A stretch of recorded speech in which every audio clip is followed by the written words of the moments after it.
Bonjour à tous et à toutes, vous êtes sur Business N4 Africa et vous suivez Business Matin. Je suis très heureuse, une fois de plus, de revenir vers vous aujourd'hui avec un thème qui sort quand même de l'ordinaire. Nous allons parler aujourd'hui dans Business Matin, enjeux de l'entrepreneuriat. Pour répondre à mes questions, un invité et pas des moindres. Pour savoir qui c'est, il vous suffit tout simplement de ne pas bouger. À tout de suite.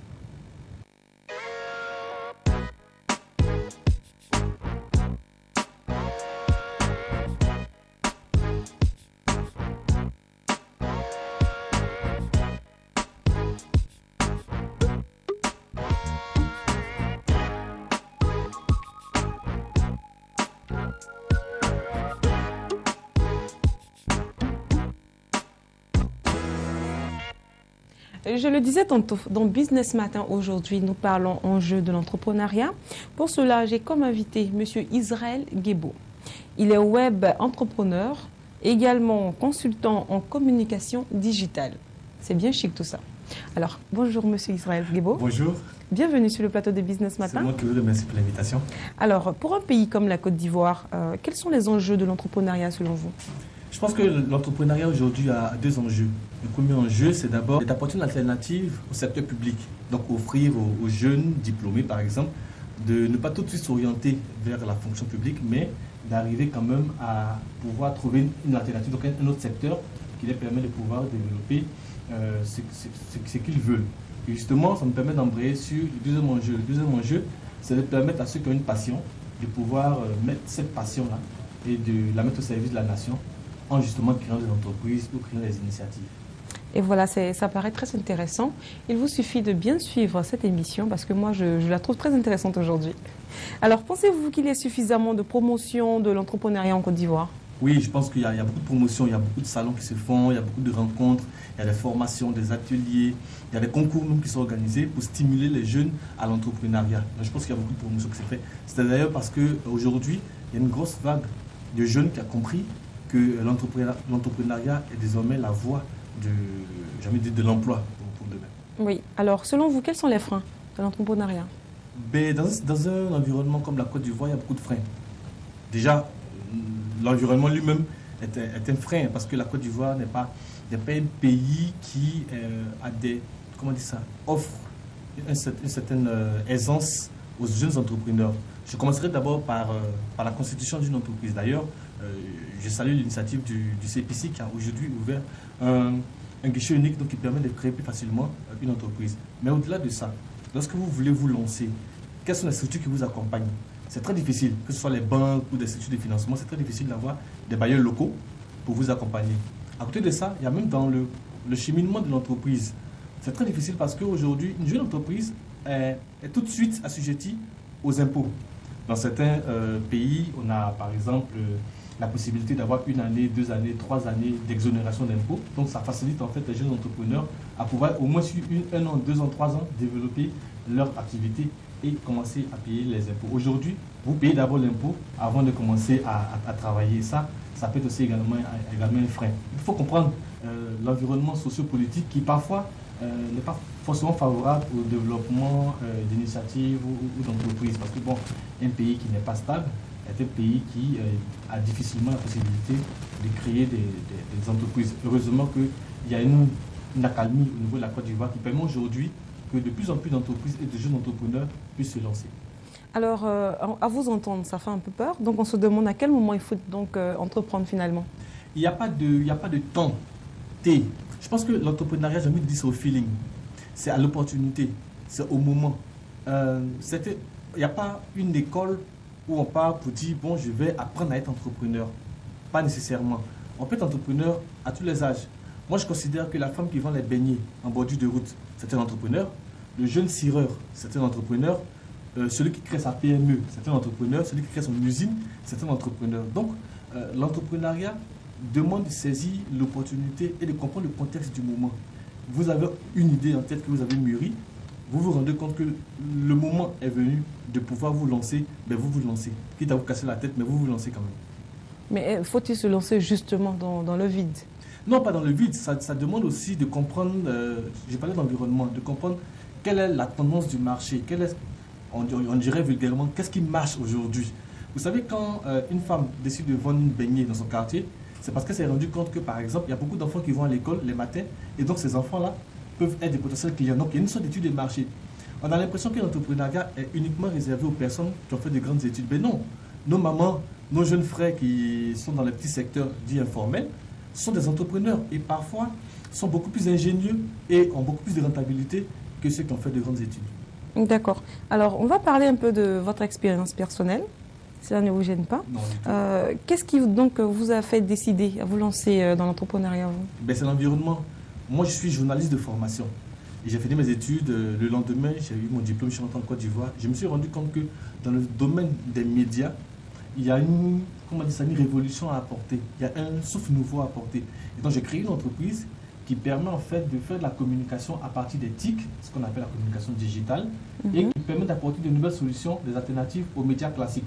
On a créé une web radio, on a créé un journal en ligne, donc ça crée également de l'emploi par derrière. En fait, c'est ça, saisir, comprendre une le opportunité marché et saisir l'opportunité. Et pour moi, l'opportunité, c'est qu'actuellement en Côte d'Ivoire, il y a un grand besoin dans le secteur des médias pour pouvoir développer donc de nouvelles initiatives. Alors dites-moi, est-ce que vous avez des exemples d'entrepreneurs qui vous ont quand même marqué? Là, à chaud comme ça, l'exemple qui me vient en tête s'appelle Eric Rajaonari. Il est de Madagascar. Il est comptable de formation. Il a eu l'ingénieuse idée de se servir de ce qu'on appelle des guano de chauve-souris pour fabriquer de l'engrais 100% naturel et 100% made in Africa. Les guano de chauve-souris, c'est ce qu'on appelle les excréments de chauve-souris qui sont en fait dans des grottes à Madagascar. Une matière que certainement tout le monde fuit, il a réussi à les rassembler et à en faire une opportunité d'entrepreneuriat. Aujourd'hui, 10 ans après avoir créé son entreprise, le chiffre d'affaires est estimé à près de 650 millions de francs CFA et il exporte près de 13 000 tonnes, dont 60% de ces 13 000-là vont vers le monde entier. Donc pour moi, c'est un entrepreneur. L'entrepreneuriat n'est pas forcément dans l'éthique, l'entrepreneuriat est dans l'opportunité. Ça va trouver la bonne chose, j'ai envie de dire, qui va vous permettre, vous, de développer par derrière. Et c'est des milliers d'emplois que le monsieur a créés aujourd'hui. Alors, merci beaucoup, monsieur Israël Guébo. C'est moi. Mais avant de vous laisser partir, avez-vous des conseils donc à adresser à la jeunesse et à tous ceux qui veulent entreprendre? Oui, moi j'ai 3 conseils. Premièrement, il faut avoir une passion. Ensuite, il faut avoir une vision. Et troisièmement, il faut savoir bien s'entourer. C'est très important de bien accompagner.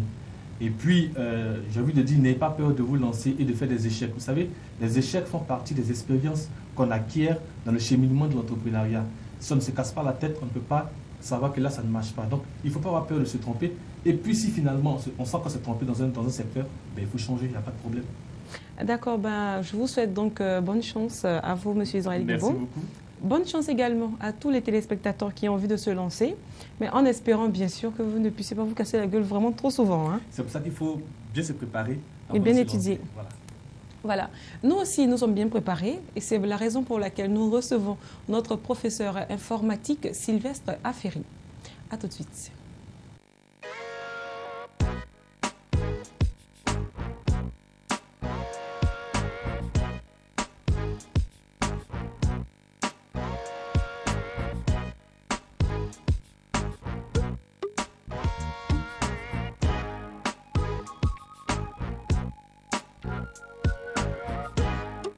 Je le disais tantôt, nous recevons notre professeur Sylvestre Aferi dans le cadre d'Infotique. Bonjour professeur. Bonjour Noélie. Bonjour les téléspectateurs. Alors, qu'est-ce que vous avez comme information pour nous aujourd'hui? Alors en fait, aujourd'hui, je viens apprendre à nos téléspectateurs à pouvoir désactiver les annonces ciblées sur Google. Généralement, alors, annonces ciblées, comment fuir les annonces? Alors, on vous écoute. Voilà, les annonces ciblées, généralement, lorsqu'on va sur YouTube, sur Gmail ou dans notre boîte Yahoo et tout cela, généralement, Google examine tout ce que nous faisons. D'accord. Et certaines affiches, certaines publicités s'affichent généralement en fonction de nos centres d'intérêt, c'est-à-dire en fonction de notre âge, en fonction de ce que nous avons l'habitude de regarder sur le net et tout cela.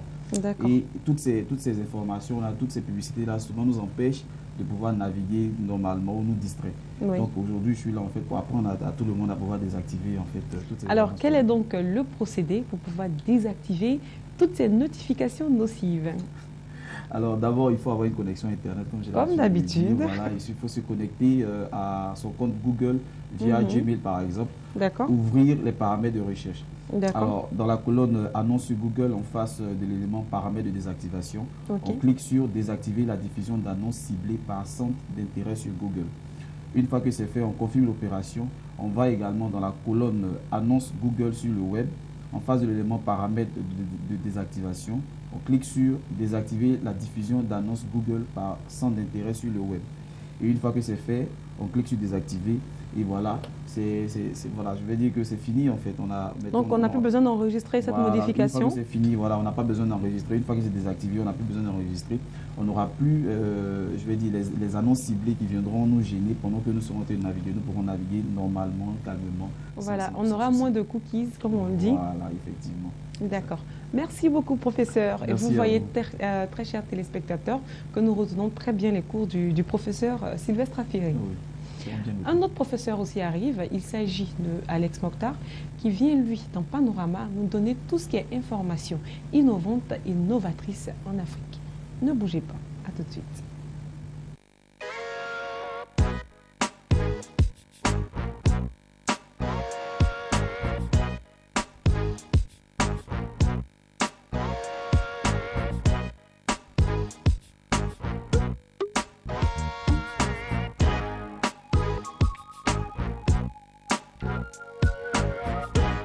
Maintenant, je suis en compagnie d'Alex Mokhtar, le professeur de tout ce qui est innovation et d'action innovante en Afrique en matière d'économie. Bonjour Alex. Bonjour à vous Noélie et à nos fidèles téléspectateurs donc, qui nous suivent, je dirais, aux quatre coins du monde. Alors c'est avec une joie immense et incommensurable que nous recevons Alex Mokhtar. Alors Alex Mokhtar, qu'est-ce que vous avez comme information pour nous aujourd'hui? Mais déjà vous dire que la joie est partagée. Dans tous les cas. Alors on parlera aujourd'hui des rapports qui s'intéressent lui à la compétitivité de 21 pays africains, surtout en Afrique subsaharienne, et ce sur les questions d'agrobusiness tout simplement. Ah ben voilà, c'est la raison donc pour laquelle je suis très heureuse aujourd'hui. Alors on va aller un peu plus dans les détails. Alors donc à la question de savoir quels sont les pays présentant, je dirais, les meilleures opportunités en matière d'agrobusiness en Afrique subsaharienne, il vient de paraître un récent rapport donc sur le sujet. Et selon cette étude portant sur 21 pays, donc la Côte d'Ivoire, le Cameroun, le Nigeria, le Rwanda et bien sûr le Botswana sont, disons, les États susceptibles à tout le moins donc d'offrir les meilleurs retours sur investissement dans le secteur de l'agrobusiness tout simplement. Alors, il faut savoir que ce rapport se base sur un certain nombre de critères, hein, parce que pour évaluer des pays, il faut d'abord établir les critères en fonction du secteur dans lequel on veut les évaluer. Bien sûr. Alors, ce rapport-là, il s'appuie sur quatre critères principaux, à savoir l'attractivité, le cadre réglementaire, l'environnement et les infrastructures du secteur. D'accord. Alors, voilà, on a attribué bien sûr des notes à chaque pays. Parmi ces 21 pays dont vous nous avez parlé tout à l'heure. Et selon ces quatre critères-là, et bien sûr, toute note cumulée aujourd'hui en fonction des différents secteurs, la Côte d'Ivoire obtient bien sûr les meilleures notes, tout simplement. Ah, mais c'est bien, félicitations aux Côte d'Ivoiriens qui nous suivent. Quand on parle du premier, je vous citais tout à l'heure le Cameroun, le Nigeria, le Rwanda, le Botswana. Et en queue de peloton, donc, on a le Kenya et le Mozambique. On va leur souhaiter beaucoup de courage.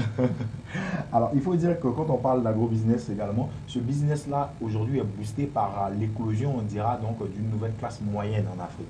Alors, je l'en ai déjà parlé ici lors de nos précédentes émissions. La classe moyenne africaine commence à augmenter. Il y a des gens qui deviennent de plus en plus nantis, qui bénéficient, je dirais, de plus de moyens. On les appelle de classe moyenne, des personnes modestes tout simplement, qui sont de plus en plus nombreuses. Alors ces personnes-là sont forcément, je dirais, un marché de consommation, si on peut les prendre comme ça, dont les goûts diffèrent. Et plus ils sont nombreux, plus bien évidemment, ils investissent, ils ont des goûts différents. Donc on a besoin de produire encore plus pour les satisfaire. Voilà, alors l'augmentation de cette classe moyenne-là nous a permis d'enregistrer tout simplement un développement de l'agrobusiness sur le continent. Il faut dire que cette classe moyenne-là a des besoins alimentaires, comme je le disais, qui se modifient avec, par exemple, un régime alimentaire qui, lui, est bien sûr différent d'une personne à l'autre. Voilà. Alors, le domaine de l'agrobusiness qui est beaucoup porteur, mais dont l'éclosion, je dirais, est liée donc à l'augmentation de cette classe moyenne africaine-là, c'est bien sûr le secteur de la viande, tout simplement. D'accord. Voilà. Donc, c'est la vianderie, je dirais, vers laquelle les uns et les autres. Alors, la viande, on mange en steak, on mange haché, de toutes les sortes, et dans toutes les sauces. Et dans toutes les sauces, merci pour l'expression, tout simplement. Alors donc voilà, aujourd'hui un facteur dont on estime qu'il est porteur de promesses de développement dans un marché agricole qui est de plus en plus actif sur le continent, tout simplement.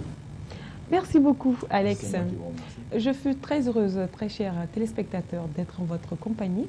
N'oubliez pas néanmoins, si vous avez une activité que vous voulez faire connaître, il vous suffira tout simplement de composer le numéro qui s'affiche juste au bas de votre écran, quelle que soit la taille de votre écran. Je fus très heureuse d'être en votre compagnie, pareil pour Alex Mokhtar, ainsi que Sylvestre Ferry. Nous reviendrons très bientôt pour une autre émission. Sur ce, je vous dis au revoir et prenez soin des autres. Bye bye.